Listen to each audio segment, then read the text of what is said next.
Oh, welcome to Vanderbilly.com. This is part two of a lesson on Wishbone Ash's Time Was from the Argus album, 1972. This is the electric portion of the song. That the request originally was for the chords in the electric section, the chords and riffs. And there's a lot to it because this is basically a 10-minute song. There's a lot of soloing and jamming, and there's a lot of variations, which are kind of the hallmark of Wishbone Ash. So what I'm going to cover in this part two is the basic verse, chorus, chords, and then in the third part I'll cover the bridge, and then they have a sort of a false outro and then the true outro. So a lot of ground to cover here. Let's get started.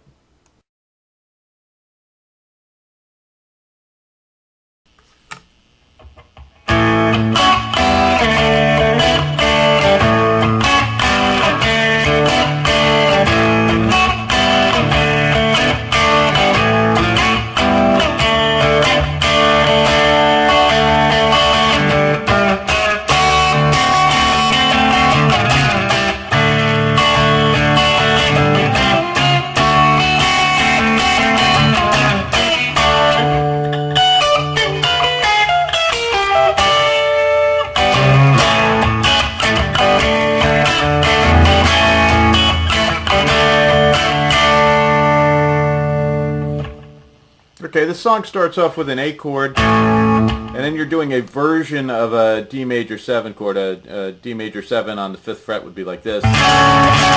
You're not going to bar it, you're just going to make the little triangle shape. So you're going to take your first finger and put it on the G string 6th fret, and your middle finger on the D string 7th fret, and your ring finger on the B string 7th fret. And then you move that same thing down to the 4th fret. And what you do is you first make the A chord like a power A, and you slide up to the this first chord. So, and then down. So, and that's followed with a D sus2. It's a D chord without the finger on the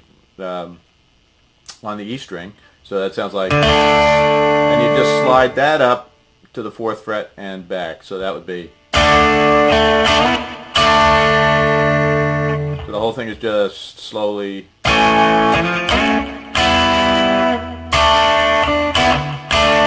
and this is what is played most of the time while the verses are being sung.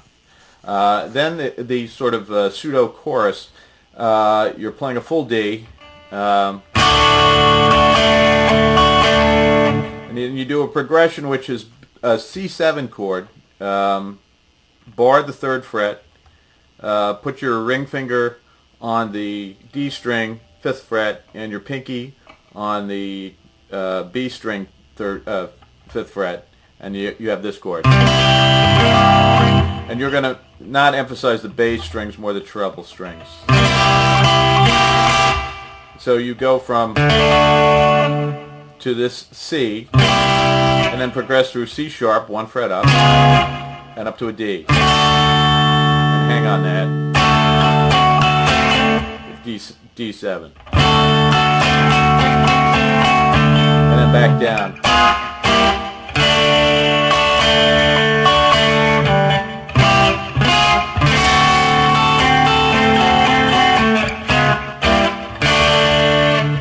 End with this little riff where they're up the same D form, but up on the 14th fret, so it's a D, you know, and you're just going to play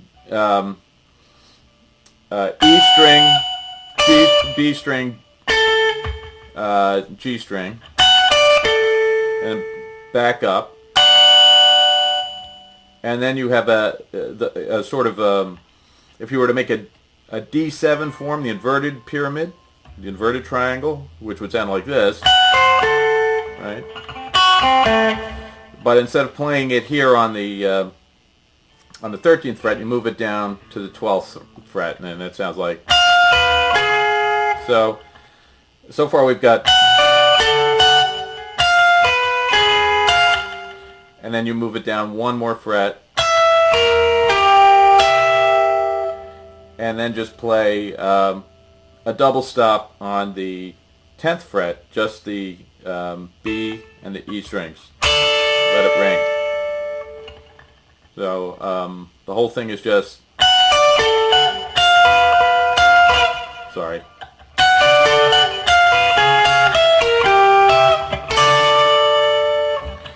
And then he moves into, Andy Powell moves into a version of this. And it's usually used when there's some kind of solo playing going on. And you basically make an A6 chord, which is really just a regular A chord with the E string 2nd fret included, so that sounds like this. And you play it strumming hand. And then I like to add my pinky on the B string 5th fret to get this.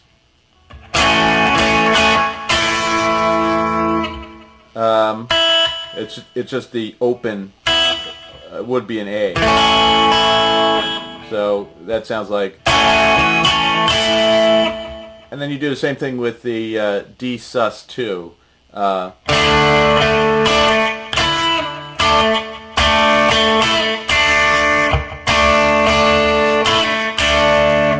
So that part is just slowly.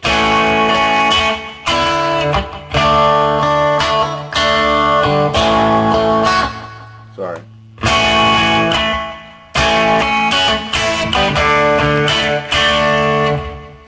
And if you want to, you can use, but I don't think they're playing that throughout the entire soloing sections, of which there are many. So that is how the verse and the chorus go, and the background, the verse background, 2 solos. Next, we're going to take a look at the pre-bridge and the bridge.